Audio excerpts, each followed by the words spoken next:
Hello.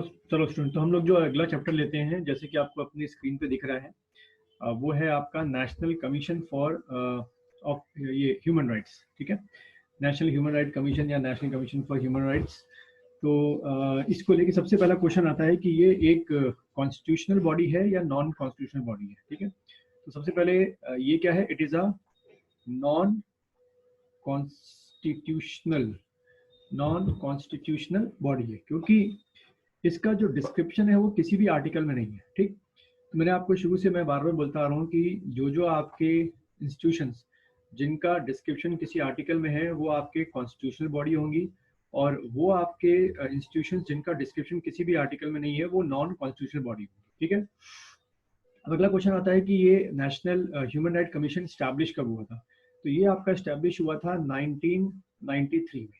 ठीक है, 1993 में इसको स्टैब्लिश किया था by the enactment of parliament. ठीक है, पार्लियामेंट में एक बिल आया था, वो बिल आपका लोकसभा राज्यसभा में पास हुआ, उसके बाद प्रेसिडेंट ने उस पर साइन किया, और उसके बाद ये एक एक्ट के थ्रू, जिसका नाम था आपका, अगर मैं बिल का नाम पूरा पढ़ूँ तो वो था आपका protection protection of human rights human rights act 1993। ठीक है, तो ये एक्ट आपका पास हुआ था, और उसके बाद इसमें 2006 में जो है वो काफ़ी क्या किए गए हैं, अमेंडमेंट्स किए गए। ठीक, मेन अगर हम बात करें इसके फंक्शन की, तो इसका मेन फंक्शन क्या है? अगर एग्जाम में आएगा ऐसा लिखा होगा, national human rights commission is a what watch dog is a watch dog of human rights. ठीक है, देखो ये सब जो आपको मैं लिखा रहा हूँ, ये these are all what keywords. तो एग्जाम में आए कि which of the following is the watchdog of human rights, तो कीवर्ड क्या होगा? Watchdog. जैसे ही watchdog of human right लिखा होगा तो आप टिक करके आएंगे NHRC में, नेशनल ह्यूमन राइट कमीशन। ठीक है, और बात करें इसकी और कुछ अगर कीवर्ड्स की, तो ये लिखा सकता है the rights relating to life, liberty, equality and dignity of the individual. ये सब वॉच आउट करने के लिए क्या बना हुआ है? NHRC का। ठीक, अब अगला जो क्वेश्चन आता है वो आता है कंपोजिशन, यानी कि कंपोजिशन ऑफ द NHRC, और ये सबसे टफ है, और इसी से काफी क्वेश्चन मैंने देखा हर 3 साल में एक बार या हर 2 साल में एक बार रिपीट होते हैं। ठीक है, तो कंपोजिशन समझने के लिए सबसे पहले समझते हैं कि इसका स्ट्रक्चर क्या है। तो इसका स्ट्रक्चर बड़ा आसान सा है। पहले तो एक आपका इसमें चेयरमैन होगा, और प्लस आपके 4 क्या होंगे? मेंबर्स होंगे। ठीक है, 4 आपके क्या होंगे? मेंबर्स। तो यहाँ तक तो बहुत सिंपल लगता है। फिर अगला क्या आता है कि क्वालिफिकेशन क्या होगी उनकी। यहाँ से आपका थोड़ा सा जो क्वेश्चन का जो लेवल होता है वो थोड़ा टफ होता है, क्वालिफिकेशन। तो सबसे पहले हम बात करें क्वालिफिकेशन किसके? चेयरमैन की बात करें कि what is the qualification of the chairman. तो चेयरमैन की क्वालिफिकेशन क्या होती है? तो chairman should be retired chief justice of India. ठीक है, should be retired chief justice of India. ठीक है, retired chief justice of India, यानी कि CJI। ठीक, देन ये जो 4 मेंबर है, अब इनकी बात करें तो ये बड़ा ट्रिकी है। तो 4 मेंबर में मैं यहाँ लिखते जा रहा हूँ फर्स्ट मेंबर।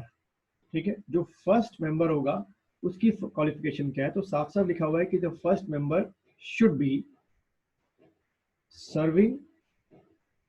सर्विंग और जो मैक्सिमम केस में होगा रिटायर्ड और रिटायर्ड जज ऑफ सुप्रीम कोर्ट। ठीक है, यानी कि फर्स्ट मेंबर जो है वो सुप्रीम कोर्ट का कोई भी रिटायर्ड या एक्टिंग या सर्विंग जज होगा। ठीक है, और हमने शुरू में पढ़ा था कि सुप्रीम कोर्ट की जो स्ट्रेंथ है वो इस समय क्या है आपकी? 30+1 क्या है आपका? Chief justice of India. यानी कि इन 30 में से कोई भी जो आपका सर्विंग जज है सुप्रीम कोर्ट का, उसको आप फर्स्ट मेंबर बना सकते हैं। लेकिन इनके पास ऐसा ही बहुत ज़्यादा वर्कलोड होता है, तो मैक्सिमम केसेस में हम रिटायर्ड जज को क्या बनाते हैं? सुप्रीम कोर्ट के रिटायर्ड जज को first member of the NHRC। अब आते हैं सेकंड मेंबर की तरफ। सेकंड मेंबर की बेसिक क्वालिफिकेशन क्या है? दोबारा से वही वर्ड यूज होगा,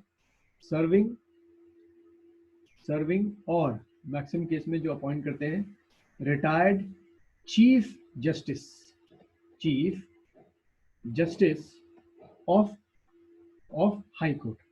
तो जो आपके 24 हाई कोर्ट्स हैं उनमें से किसी भी रिटायर्ड चीफ जस्टिस को या सर्विंग चीफ जस्टिस को हम ले लेते हैं।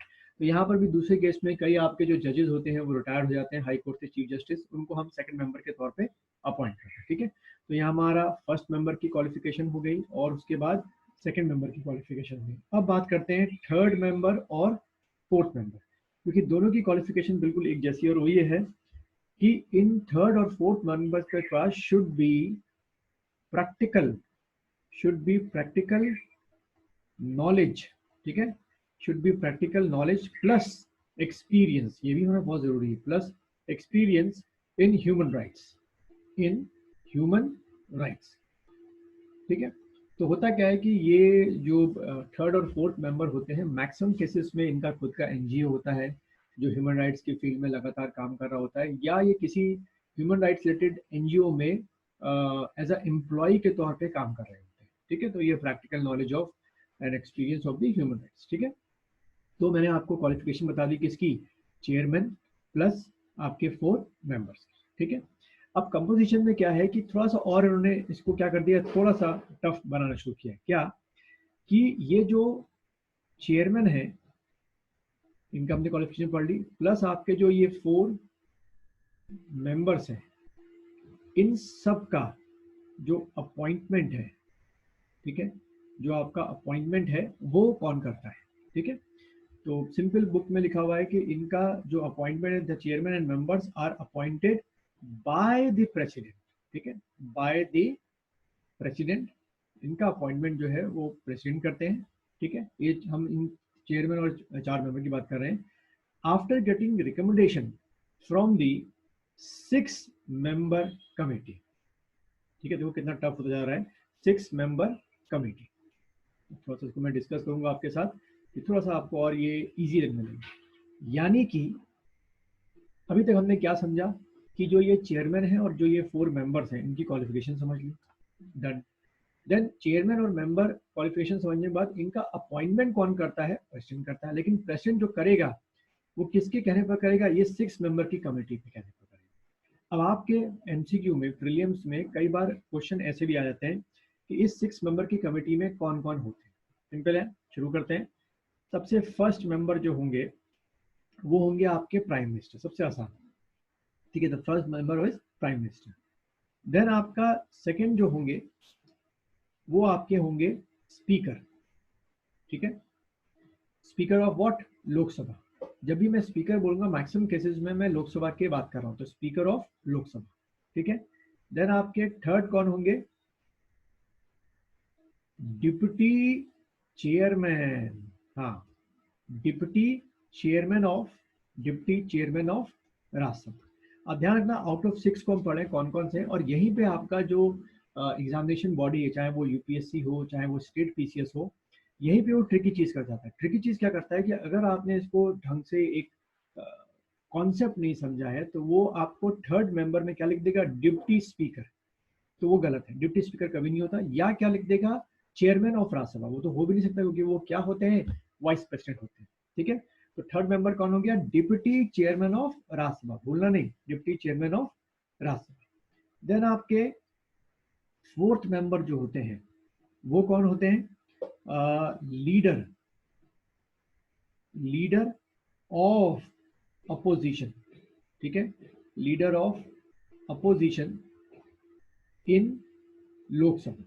ठीक है, और फिफ्थ मेंबर कौन होंगे, leader of opposition in Rajya Sabha. ठीक है, देखो 5 यहाँ पे हो गए।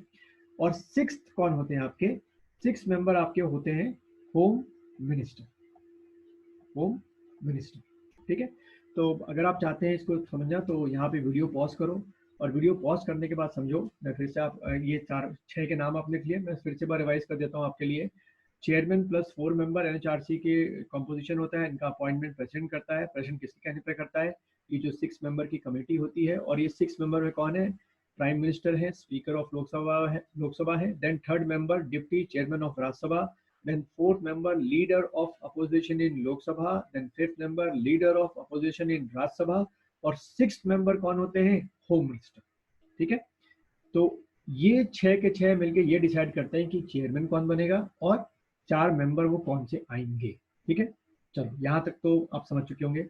अब एनएचआरसी की एक और खासियत क्या है कंपोजिशन की, कि अभी तक जो हम पढ़ रहे थे वो हम पढ़ रहे थे कि भाई जिसमें चेयरमैन होते हैं प्लस आपके 4 क्या होते हैं, मेंबर्स होते हैं। ठीक है, ये कंपोजिशन तो है, लेकिन इसमें प्लस हो गया और, यानी कि इसका जो स्ट्रक्चर है वो थोड़ा सा और बड़ा कर दिया गया। अब इसमें और क्या, और कौन होते हैं आपके, इसमें आपके होते हैं, मैं बात करूं 4,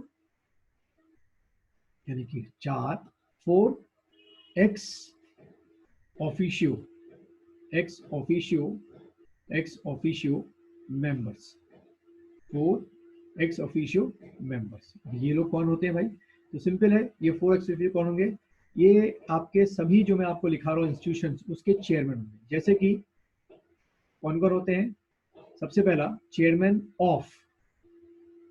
ऑफ माइनॉरिटी कमीशन। ठीक है, वो इसके ये एक्स ऑफिशियो मेंबर में पहले मेंबर होंगे। Chairman of minority, MINORITIES, minority commission. ठीक है, chairman of minority commission. Then chairman of SC commission. ठीक है, देन थर्ड कौन होते हैं, चेयरमैन ऑफ ST कमीशन। ठीक है, देन फोर्थ कौन होंगे, चेयरमैन ऑफ वुमेन कमीशन। सब में आखिरी में आपका मन कर रहा है तो लगा लीजिए भाई कमीशन। ठीक है, तो देखो ये 4 एक्स ऑफिस चेयरमैन को भूलना नहीं। तो अगर मैं थोड़ा सा फिर से आपको यहीं पे ड्रॉ कर दूं कि नेशनल ह्यूमन राइट कमीशन का कंपोजिशन क्या हुआ, चेयरमैन प्लस आपके 4 मेंबर्स प्लस ये 4 मेंबर्स, तो ये मैंने आपको लिखा है। ठीक है, तो ये स्ट्रक्चर होता है किसका, नेशनल ह्यूमन राइट कमीशन का। ठीक है, तो उम्मीद है कि इतना डिटेल में पढ़ने के बाद ये आपको याद रहेगा। ठीक है, अच्छा, अब अगला जो बात आती है कि इनका जो टेन्योर होता है, जो टर्म होता है, वो क्या होता है, व्हाट इज द टर्म। ठीक है, ये चेयरमैन प्लस 4 मेंबर्स का तो सिंपल लिखा हुआ है कि they hold office for 5 years. ठीक है, they hold office for 5 years और until the age of 70 years. ठीक है, until the age of 70 years, which ever is, earlier तो 5 साल, या तो 5 साल पहले हो जाए, या तो 70 ईयर्स पहले हो जाए, जो पहले होगा उसका ही इनका क्या होगा, टेन्योर होगा। ठीक है, देन स्ट्रिक्टली लिखा हुआ है कि आफ्टर द टेन्योर, यानी कि after the retirement the chairman and members are not eligible, not eligible for further employment. ठीक है, फॉर फर्दर एम्प्लॉयमेंट, यानी कि 6 ये रिटायरमेंट होने के बाद 5 ईयर्स का टर्म पूरा करने के बाद या 70 ईयर्स पूरा करने के बाद ये किसी और इंस्टीट्यूशन में या किसी गवर्नमेंट के, स्टेट गवर्नमेंट या सेंट्रल गवर्नमेंट के ऑफिस के अंडर में इनका अपॉइंटमेंट नहीं हो, किसी हालत में नहीं हो सकता है। ठीक है, देन यहीं पे बात कर लें, अगर रिमूवल की बात करें कि हमें लगता है कि ये लोग जो है अपनी ड्यूटी को परफॉर्म ढंग से नहीं कर रहे हैं, जो भी चेयरमैन या मेंबर है, तो क्या हम इनको इनके टेन्योर के पहले रिमूव कर सकते हैं, हाँ तो कर सकते हैं रिमूव। और रिमूव का वो क्या है, पैटर्न क्या है, या कंडीशन क्या है, बाय द प्रेसिडेंट, सिंपल लिखा हुआ है remove by president, by president. और कई बार एग्जाम में पूछते हैं कि what are the grounds of the removal, grounds of the remove, किसी बात पे तो हटाओ, किसी बात को लेकर या मन किया आपने हटा दिया, तो वो ग्राउंड्स क्या क्या है। तो ग्राउंड्स अगर देखें तो हम कीवर्ड्स देखते हैं, सबसे पहला ग्राउंड है इनसॉल्वेंट। ठीक है, इनसॉल्वेंट। ठीक है, ये पहला ग्राउंड हो गया आपका। ठीक, देन दूसरा ग्राउंड है कि they got a paid employment, यानी कि किसी प्राइवेट कंपनी में काम कर रहे हैं या कहीं भी काम कर, paid employment outside the duty, यानी कि अपनी नेशनल ह्यूमन राइट कमीशन के मेंबर या चेयरमैन रहते हुए ये कहीं और प्राइवेट सेक्टर में काम कर रहे हैं या गवर्नमेंट सेक्टर में काम कर रहे हैं जहां से इनको सैलरी मिल रही है, तब भी इनको हम निकाल सकते हैं। देन आपका अनसाउंड माइंड, थर्ड क्या प्रूफ हो जाए, अनसाउंड माइंड, अगर ये प्रूफ हो जाए कि ये अनसाउंड माइंड के हैं तो भी हम इनको निकाल सकते हैं। ठीक है, और या फोर्थ क्या प्रूफ हो जाए, got the sentenced from any court. ठीक है, कोई केस चल रहा था इनके ऊपर, वो उसमें इनको 3 साल की सजा, 3 years ऑफ इम्प्रिजमेंट और 4 year, 5 year और लाइफ इम्प्रिजमेंट, तब भी we can remove the chairman and members. और प्रूव्ड मिसबिहेवियर, ये तो आप शुरू से पढ़ते आ रहे होगे, प्रूव्ड मिसबिहेवियर। ठीक है, प्रूव्ड मिस बिहेवियर अगर प्रूफ हो जाए तो भी आप इनको उनके पोस्ट से निकाल सकते हैं, ठीक है। तो ये हो गया कुछ मैटर्स। और दूसरा, प्रेसिडेंट अगर चाहे तो इनके जो ये रिमूवल प्रोसेस है या जो इन्वेस्टिगेशन है वो किसको, सुप्रीम कोर्ट को रेफर कर सकता है कि भाई सुप्रीम कोर्ट इन्वेस्टिगेट करो कि इनके ऊपर जो चार्जेस लगे हुए हैं, जो ये सारे insolvent, paid employment, unsound mind and sentence from any court और प्रूफ मिसबिहेवियर, करके मुझे बताओ। अच्छा, अगला आता है आपका कि एनएचआरसी का फंक्शन क्या होता है। एनएचआरसी का फंक्शन कि व्हाट इज द फंक्शन। तो देखो सबसे आसान है फंक्शन याद करना भी। सबसे पहले अगर हम बात करें फंक्शन की कि inquiry the violation of human rights within the boundary of India, ठीक है। किसी भी तरीके का ह्यूमन राइट्स का वायलेशन हो रहा है, चाहे वो किसी भी रिलीजन का हो, कास्ट का हो, सेक्स का हो, किसी भी रीजन ऐसा हो, तो वो नेशनल ह्यूमन राइट्स क्या कर सकती है, इन्वेस्टिगेट करेगी violation of the human rights, ठीक। तो ये दो तरीके होते हैं, या तो आप यहाँ पे नेशनल ह्यूमन राइट्स कमीशन में आके क्या करें, कंप्लेन करें, और दूसरा होता है एक वर्ड स्यू मोटो, ठीक है, स्यू मोटो। इस तरीके से भी ये एनएचआरसी क्या कर सकती है, अपना इन्वेस्टिगेशन शुरू कर सकती है, कंप्लेन कर दे या स्यू मोटो कर दे, ठीक है। स्यू मोटो का मतलब हो गया कि एनएचआरसी के जो मेंबर्स हैं या चेयरमैन हैं, उन्होंने न्यूज़पेपर यानी कि मल्टीमीडिया या प्रिंट मीडिया के थ्रू इंडिया में कहीं भी ये पढ़ा या सुना कि पर्टिकुलर कम्युनिटी के साथ, पर्टिकुलर रिलीजन के साथ, पर्टिकुलर कास्ट के लोगों के साथ ह्यूमन राइट्स का वायलेशन हुआ है, तो वो उस केस के बारे में कोई भी इंक्वायरी अथॉरिटी से पूछ सकते हैं, ठीक है, स्यू मोटो। देन सेकंड कह सकते हो फंक्शन आपका, इसका सेकंड फंक्शन क्या हुआ कि विजिट द जेल्स, ठीक है, विजिट द जेल्स प्लस आपका डिटेंशन सेंटर, जहाँ पे पुलिस जो है या सिक्योरिटी फोर्सेस जो हैं वो जो जिन पे शक होता है उनको डिटेन करके रखती है, ये अगर चाहें तो वहाँ जाके इन्वेस्टिगेशन कर सकते हैं कि भाई उनको जो रखा गया है उसके मतलब जो हालात हैं, मतलब फॉर एग्जांपल उनको खाना है, पानी है, जो रहने की जगह है वो प्रॉपर क्लीन है कि नहीं है, और उनके साथ, ये बुकिश लैंग्वेज में बोल रहा हूँ, उनके साथ किस तरीके का फिजिकली जो मिसबिहेवियर है वो तो नहीं हो रहा है, ठीक। अच्छा, फिर उसके बाद इट ऑल्सो थर्ड फंक्शन कह सकते हो, review the constitutional and other legal issues, ठीक है, review the constitution and other plus legal legal views, ठीक है। लीगल व्यूज मतलब आपका जैसे आईपीसी है, आपका सीआरपीसी है, और कॉन्स्टिट्यूशन मतलब कुछ आपके आर्टिकल्स हो गए कि कैसे इनको हम और अच्छा बना सकते हैं जिससे ज़्यादा से ज़्यादा लोगों को ह्यूमन राइट्स मिले और समझ में भी आए, ठीक है। Then it also fourth function कह सकते हो आप, it also what study, it also study international treaties related to the human right, ठीक है। International international treaties international treaties related to the human rights, ये स्टडी कर सकती है आपकी international treaties related to the human right.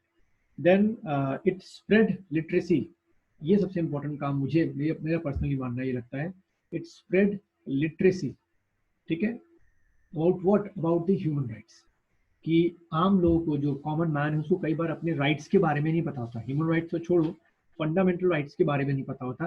तो इनका फंक्शन ये है कि जो भी इंडियन सिटीजन है, they have to know about their fundamental rights as well as they know about your human rights, ठीक है। देन सिक्स फंक्शन कह सकते हो, दे इनकरेज दी एनजीओज, ठीक है। बहुत सारे आपके एनजीओज जो हैं वो ह्यूमन राइट्स की फील्ड में काम कर रहे होते हैं, कुछ स्टेट लेवल के होते हैं, कुछ सेंटर लेवल के होते हैं। तो इनका इनका मकसद है, इनका ऑब्जेक्टिव है कि उनको जाके इनकरेज करना, उनको एम्पावरमेंट करना, ठीक है। अच्छा, फिर उसके बाद अगर हम बात करें कि इसका हेडक्वार्टर जो एनएचआरसी का जो हेडक्वार्टर है, जो एनएचआरसी का हेडक्वार्टर है वो कहाँ पर है, मेन हेडक्वार्टर जो है वो है आपका दिल्ली, ठीक है। The commission headquarter is at Delhi and it can also establish offices at other places. तो इसने काफ़ी जो आपके ऑफिसेज हैं कई सिटीज़ में, मेट्रो सिटीज़ में, कई स्टेट्स में ओपन कर रखे हैं, ठीक है। Then it has all the powers of the civil code. तो ध्यान रखना, नेशनल ह्यूमन राइट्स कमीशन के पास कौन सी पावर है, आपके सिविल कोड की पावर है। ये आपका एक कीवर्ड है, एग्जाम में आता है कि इसके पास क्रिमिनल कोड की पावर है, सिविल कोड की पावर है, तो आप टिक करोगे सिविल कोड की पावर है। देन आपका the commission has its own nucleus of investigation staff for investigation into complaints, यानी कि इनका खुद का पर्सनल एक आपका क्या होता है, स्टाफ होता है। हमेशा ये पुलिस इन्वेस्टिगेशन पे भरोसा नहीं करते हैं, इनका पर्सनल एक स्टाफ होता है जो पर्टिकुलर जगह पर जाकर, जहाँ से ये न्यूज़ आई है कि ह्यूमन राइट्स का क्या हुआ है, वायलेशन हुआ है, वहाँ जाके इन्वेस्टिगेट कर सकता है, लोगों से पूछताछ कर सकता है और डॉक्यूमेंट्स तक भी देख सकता है। ठीक है। Then it is empowered to utilize the service of any office or investigation agency of the central government or any state government for the purpose।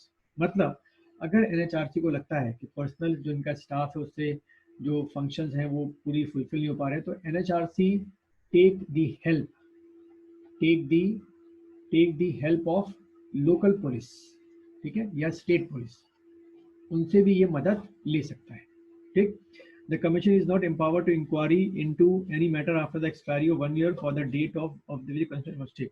इसका मतलब ये हुआ कि मान लीजिए अगर कोई ह्यूमन राइट्स का वायलेशन 1 अगस्त 2020 को होता है, तो इसकी रिपोर्ट आपको विद इन 1 ईयर के अंदर अंदर करनी होगी, किसमें, नेशनल ह्यूमन राइट्स कमीशन में। अगर अगर आपका सितंबर 2021 में अगर आप NHRC के पास शिकायत करने जाओगे, तो इस बात को पूरा 1 साल हो चुका है, 1 ईयर हो चुका है, तो तब NHRC के पास कोई वो नहीं होता, क्या पावर नहीं होती कि उसका इन्वेस्टिगेशन कर सके। तो इसका मतलब ये नहीं कि आप कभी कहीं जा नहीं सकते, सिंपल कोर्ट पड़ी हुई है, कोर्ट में तो कितना भी पुराना मामला हो, 2 साल पहले 3 साल पहले कि कुछ किसी के साथ कुछ हुआ है, तो वो कोर्ट में भी अपील कर सकता है। ठीक है। फिर the commission may take any of the following steps during और upon the completion of the inquiry. पहला, यानी कि इसको जो शिकायत मिली थी उसने इन्वेस्टिगेशन किया, अब उसके पास क्या क्या अथॉरिटीज है। पहली अथॉरिटी ये है कि make a payment of compensation और डैमेज टू द विक्टिम। ठीक है, मेक अ पेमेंट, ठीक है, make a payment of compensation और डैमेज। ठीक है, अनाउंस कर सकता है। मान लीजिए किसी का ह्यूमन राइट्स का वायलेशन हुआ है, तो बोला भाई इसको आपको, मान लो एक्स ने वाई के ऊपर किया है, तो ये वाई को अवार्ड दे सकता है कि भाई will give you, x will give you what amount, 5 lakh rupees और 10 लाख रुपीज, ये जो आपका कंपनसेशन है। ठीक है। देन जो आपके जितने भी गवर्नमेंट एम्प्लॉयज होते हैं उनके अगेंस्ट में भी शिकायत है, और अगर प्रूफ हो जाता है तो उनके अगेंस्ट के, यानी कि उनको नौकरी से निकालना या उनको सस्पेंड करना, इसके लिए भी स्टेट गवर्नमेंट को या सेंट्रल गवर्नमेंट को रिकमेंड कर सकता है। ठीक है। और जो इसकी NHRC की जो फाइनल रिपोर्ट होती है, कई बार हाई कोर्ट्स में और सुप्रीम कोर्ट में बहुत इंपॉर्टेंट एविडेंस के तौर पे काम आती है। ठीक है। देन अगर दूसरी तरफ देखें, it is clear that the functions of the commission are mainly recommendatory. अब वही बात हो गई कि नॉन कॉन्स्टिट्यूशनल बॉडी है, तो इसकी जो रिकमेंडेशंस हैं वो बाउंडेड नहीं होती है किस पे, स्टेट गवर्नमेंट पे या सेंट्रल गवर्नमेंट पे। ठीक है। It has no power to punish the violator of human right, not to award any relief including, ठीक है, वो चीज़ है। Recommendation are not binding on the concern government और अथॉरिटी, बाइंडिंग नहीं है, आप इसका सहारा लेके सुप्रीम कोर्ट और हाई कोर्ट में केस को आगे बढ़ा सकते हैं। ठीक है। देन फिर से the commission submits is annual और special report to the central government and to the state government, यानी कि इस कमीशन की भी, NHRC की भी आपकी एक एनुअल रिपोर्ट होती है। ठीक है, एक एनुअल रिपोर्ट होती है जो कि आप सबमिट कर सकते हैं, किसमें करते ही हैं, कहाँ पर, या तो आप सेंट्रल गवर्नमेंट के पास सबमिट करते हैं, ठीक है, या किसके पास सबमिट करते हैं, स्टेट गवर्नमेंट के पास सबमिट करते हैं। ठीक है, स्टेट गवर्नमेंट के पास सबमिट करते हैं। चलो, तो ये हमारा खत्म हुआ ह्यूमन राइट्स कमीशन का चैप्टर। ठीक है, नेक्स्ट चैप्टर हम लोग लेते हैं, और नेक्स्ट चैप्टर जो है आपका वो ये है स्टेट ह्यूमन राइट कमीशन। ठीक है, ये भी आपका स्टेट ह्यूमन राइट कमीशन जो है बाय एक्ट या पार्लियामेंट्री एक्ट के थ्रू बना था, तो यानी कि ये भी क्या है, नॉन कॉन्स्टिट्यूशनल बॉडी, और कब बना था, 1993 में बना था। ठीक है, और accordingly 25 state have constituted the state human right commission through official gazetted notification, यानी कुछ स्टेटों में आज भी नहीं है। ठीक है, दोबारा से वही अब बात आते हैं कंपोजिशन की। कंपोजिशन इसका क्या होता है, तो इसका थोड़ा कंपोजिशन आपको सिंपल लगेगा। इसमें पहला जो होते हैं वो आपके क्या हो गए, चेयरमैन हो गए, प्लस आपके 2 मेंबर्स होते हैं। वहाँ कितने थे आपके, 4, यहाँ पे क्या होते हैं, 2 मेंबर्स होते हैं। अब जो चेयरमैन की क्वालिफिकेशन है वो क्या है, the chairman should be retired chief justice of high court. देखो यहाँ कितना आसान हो गया, chief justice of high court, यानी कि अगर आप उत्तराखंड में ये स्टेट ह्यूमन राइट कमीशन बना रहे हैं, तो यहाँ के जो चेयरमैन होंगे स्टेट ह्यूमन राइट कमीशन के, वो यहाँ के या तो सर्विंग या तो रिटायर्ड क्या होंगे, chief justice of high court होंगे, क्योंकि मैक्सिमम केस में रिटायर्ड ही लेते हैं, ठीक है, रिटायर्ड ही लेते हैं मतलब। देन आपकी अगर हम बात करें मेंबर्स की, शुड बी सर्विंग और रिटायर्ड जज ऑफ हाई कोर्ट और डिस्ट्रिक्ट जज और अ डिस्ट्रिक्ट जज in the state with in a minimum 7 years experience, ठीक है। देखो अब इसका लॉजिक क्या है, ये जो 2 मेंबर्स हैं ये भी आपके क्या होंगे, हाई कोर्ट के रिटायर्ड जज होंगे, ठीक है, हाई कोर्ट के क्या होंगे, रिटायर्ड जज होंगे आपके, हाई कोर्ट के रिटायर्ड जज होंगे। लेकिन इन केस अगर आपको हाई कोर्ट के रिटायर्ड जज नहीं मिलते हैं तो आप क्या कर सकते हैं, और ये 2 मेंबर कहाँ से अपॉइंट कर सकते हैं, डिस्ट्रिक्ट कोर्ट से अपॉइंट कर सकते हैं, ठीक है, जो हाई कोर्ट से थोड़ा नीचे होती है कोर्ट, डिस्ट्रिक्ट कोर्ट। लेकिन शर्त ये कही गई है कि जो आप जिनको अपॉइंट कर रहे हैं उन्होंने मिनिमम 7 years तक क्या किया हो, सर्व किया हो डिस्ट्रिक्ट कोर्ट, ठीक है, तो उनको आप आराम से ये 2 मेंबर में अपॉइंट कर सकते हैं। फिर अगला, ये जो आपका चेयरमैन प्लस आपके 2 मेंबर हैं, इनका अपॉइंटमेंट जो है वो कौन करता है, तो इनका अपॉइंटमेंट जो है वो आपके गवर्नर जो है वो करते हैं, ठीक है, गवर्नर करते हैं after getting recommendation from the committee. बिल्कुल वही है जो वहाँ था, जैसे प्रेसिडेंट एक कमेटी के रिकमेंडेशन की बात कर रहे थे, यहाँ भी बिल्कुल वैसे ही है कि कमेटी जब रिकमेंड करेगी तो करेंगे, तो चेयरमैन प्लस 2 मेंबर का अपॉइंटमेंट कौन करेगा, गवर्नर करेगा, लेकिन किसके कहने पे करेगा, एक कमेटी के कहने पे करेगा। अब उस कमेटी का कंपोजिशन देख लेते हैं क्या है। तो कमेटी में सबसे पहले आपके क्या होंगे, chief minister of the state, ठीक है, सिंपल है, chief minister of the state, speaker, speaker of किसकी, state assembly, speaker of state assembly होंगे, ठीक है। देन उसके बाद स्टेट होम मिनिस्टर, सेंटर का नहीं, स्टेट, हर स्टेट का होम मिनिस्टर होता है, तो state home minister, state home minister, ठीक है। और उसके बाद लीडर ऑफ अपोजिशन, और जो होंगे वो लीडर ऑफ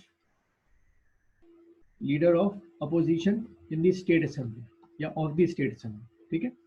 तो वो जब ये कहेंगे तो आप इनको अपॉइंट करेंगे। अब अगला देखें, इनका जो टेन्योर या टाइम पीरियड होता है वो क्या होता है, तो इनका जो टाइम पीरियड होता है वो होता है 5 years,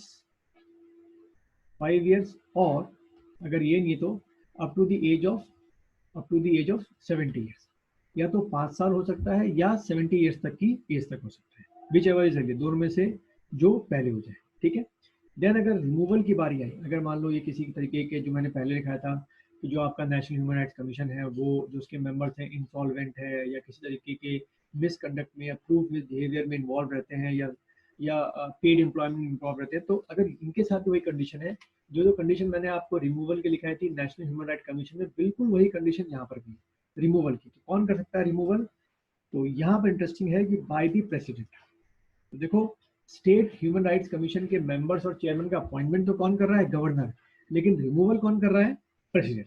अब ये इसलिए कर रखा है कि ये लोग जो हैं वो डरे नहीं स्टेट में रहते हुए और बेखौफ होके क्या करें, काम करें, तो जरूरी भी करने का। अच्छा, अब आते हैं वही दोबारा से इसके क्या फंक्शंस में, इसके फंक्शंस क्या क्या हैं। तो बिल्कुल वही फंक्शन होंगे जो वहाँ थे, जो मैंने आपको नेशनल ह्यूमन राइट कमीशन के लिखाए थे कि भारत में कहीं भी आपका वायलेशन ऑफ ह्यूमन राइट हो रहा होगा तो या तो आप वहाँ पे कंप्लेन करें, या आप ये जो कमीशन है या क्या ले सकता है, स्यू मोटो जो है वो एक्शन ले सकता है। फिर आपका बिल्कुल वही है कि visit the jail and detention places आपके हो गए, review the factors including the act of terrorism, खैर छोड़ देते हैं, स्प्रेड ह्यूमन राइट लिटरेसी जो इंपॉर्टेंट पार्ट था आपका, और वर्क विद दी एनजीओ, ठीक है। तो ज़्यादा नहीं है, अगर आपने जो मैंने अभी आपको functions national human right commission के पढ़ाया है तो वही फंक्शंस आपके कहाँ आप याद करेंगे, स्टेट ह्यूमन राइट कमीशन के, ठीक है। चलो, तो ये खत्म हुआ हमारा नेशनल ह्यूमन राइट कमीशन, और दूसरा हमने कर लिया स्टेट ह्यूमन राइट कमीशन।